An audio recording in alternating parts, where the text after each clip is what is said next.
Dans le reste de l'actualité, des relations de plus en plus tendues entre Pretoria et Accra, une nouvelle poussée d'actes xénophobes en Afrique du Sud soulève l'indignation du Ghana qui exige la protection de ses ressortissants.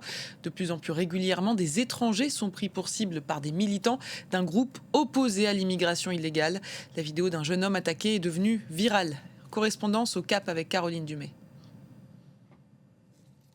C'est pas la première vidéo de ce type, des groupes de Sud-Africains qui harcèlent les immigrés, mais celle-là a attiré l'attention des autorités d'Accra, car il s'agit d'un ressortissant ghanéen en situation parfaitement légale, à qui on a demandé ses papiers, il a obtempéré, il a montré les papiers à un groupe de Sud-Africains, on lui a dit de rentrer chez lui.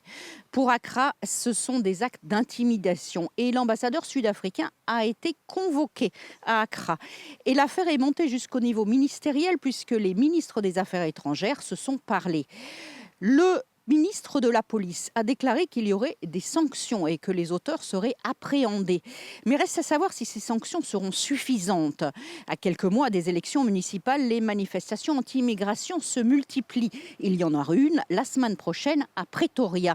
Elles sont organisées par des mouvements comme Doudoula qui empêchent les immigrés d'entrer dans les hôpitaux ou d'entrer dans les écoles. Cela se termine souvent par des altercations. Pour beaucoup, la réponse policière ici est insuffisante et le gouvernement est accusé de passivité dans un pays où les émeutes xénophobes sont récurrentes. Et à noter que le gouvernement ghanéen a décidé de rapatrier aux frais de l'État son ressortissant qui avait été agressé, et ce pour des raisons de sécurité. On l'a appris hier soir.